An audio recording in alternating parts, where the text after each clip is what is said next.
Découverte, innovation, prenez de l'avance. Bienvenue dans Futuris. En Europe, au moins 20% de notre nourriture finit en déchets, aux ordures. L'objectif est désormais d'atteindre le taux zéro et de transformer des montagnes de déchets alimentaires en énergie verte pour le futur.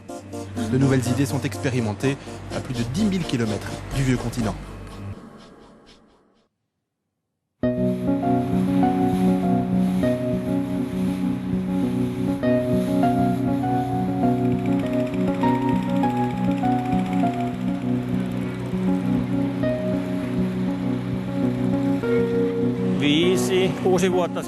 Le rêve est né lors d'une visite ici au Vietnam il y a quelques années. Nous étions venus en simples touristes et nous avions été étonnés de voir la relation profonde et authentique que les Vietnamiens entretiennent avec les poissons et les activités de pêche.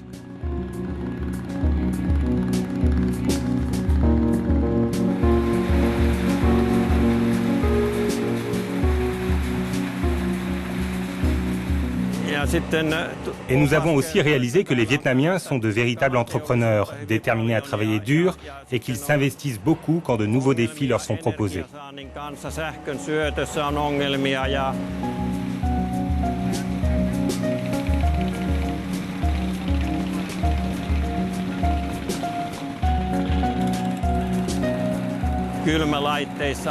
Et nous avons pensé qu'il serait formidable de pouvoir combiner la pêche en toile de fond avec ces facultés d'initiative qui sont les leurs, pour à la fois améliorer la situation économique ici et promouvoir les énergies renouvelables.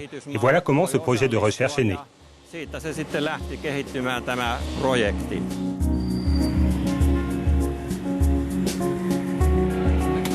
Ce rêve est devenu réalité dans cette immense fabrique d'aquaculture située dans le delta du Mekong au sud du Vietnam. 120 tonnes de panga frais sont traitées ici chaque jour. Les poissons sont placés dans des filets puis congelés et emballés, prêts à être livrés aux marchés européens et asiatiques. Les 80 tonnes de déchets et de carcasses qui subsistent finissent en huile de poisson. Mais c'était avant que des scientifiques affiliés à un projet de recherche de l'Union européenne proposent de les transformer en un précieux biodiesel.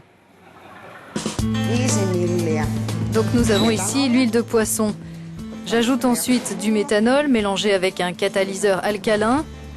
Une fois chauffé, remué et mélangé, on obtient le biodiesel. C'est cette couche orange que vous voyez flotter ici. Donc ici, dans notre usine pilote, nous récoltons l'huile de poisson, nous la pompons dans le réacteur où elle est chauffée. Nous utilisons ensuite du méthanol que nous mélangeons avec un catalyseur, puis nous ajoutons le mélange qui en résulte à l'huile de poisson. Le produit final est nettoyé plusieurs fois. Résultat, le biodiesel se sépare du reste et il est stocké. La conception de cette usine pilote est le fruit de 4 années de coopération entre scientifiques européens et vietnamiens. Une fois sa capacité totale atteinte, elle sera en mesure de produire 13 tonnes de biodiesel par jour. L'usine et son complexe système de refroidissement seront ensuite surveillés pour déterminer son bilan énergétique. Nous allons vérifier la quantité d'électricité requise pour faire fonctionner l'ensemble du système. Et puis nous déterminons ensuite la quantité totale de biodiesel produite par l'usine et enfin la quantité d'électricité que le générateur sera capable de transformer avec ce biodiesel. Idéalement, nous espérons qu'à pleine capacité, cette usine puisse se révéler très efficace d'un point de vue environnemental. Unsere Erwartung ist, dass sich diese Anlage als sehr effizient herausstellen wird.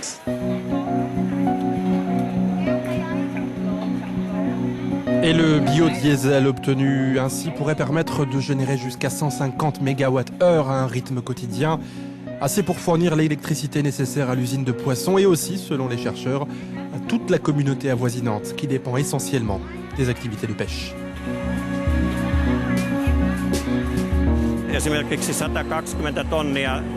Cette usine pilote de biodiesel est un bon exemple de transfert de technologie de l'Europe vers les pays d'Asie.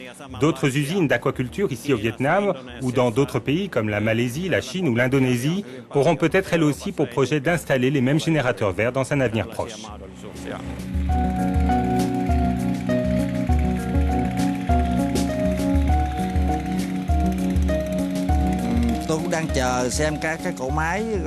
Tout le monde y gagne. Nous recyclons de l'énergie, éliminons des déchets, veillons à la protection de l'environnement, fournissons de l'énergie abordable pour le voisinage et créons des emplois. Et tout cela nous aide à augmenter nos investissements en matière de développement durable. Un développement durable lié aux déchets alimentaires qui fait face à des défis de taille à quelques 13 000 km du delta du Mékong.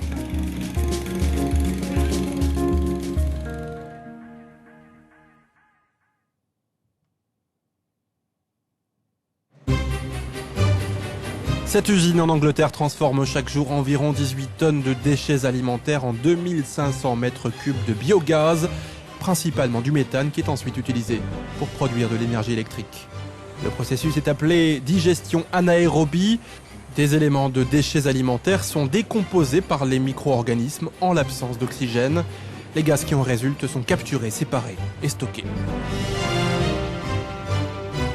Mais ces chercheurs d'un autre projet de recherche européen pensent que le système est encore loin d'être efficace et ils travaillent à améliorer la procédure pour produire plus de biogaz à partir de la même quantité de déchets alimentaires et pendant une période de temps prolongée.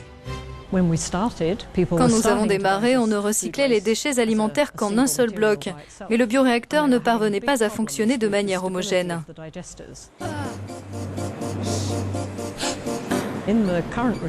Notre recherche actuelle nous a permis de prendre en considération certaines compréhensions scientifiques fondamentales du fonctionnement du bioréacteur.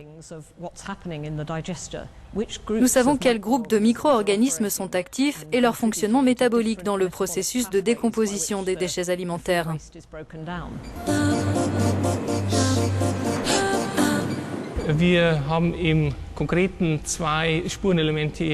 Jusqu'ici, nous avons identifié 2 micronutriments concrets qui peuvent contribuer à ce phénomène de digestion anaérobie.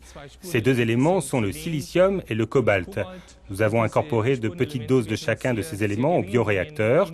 Nos tests ont montré que les 2 éléments contribuent à garder les bactéries vivantes. Le processus est donc en mesure de produire une plus grande quantité de biogaz pendant une plus longue période de temps avec la même quantité de déchets alimentaires.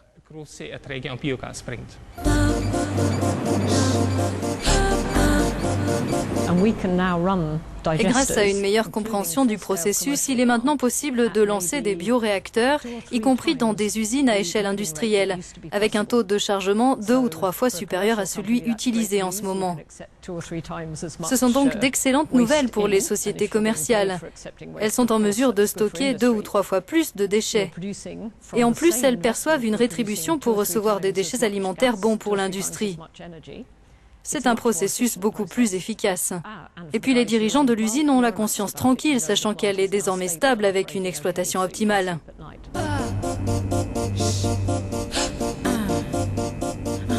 Le projet contribue également à mieux distinguer les habitudes en matière de déchets alimentaires dans différentes régions d'Europe, avec parfois quelques découvertes surprenantes.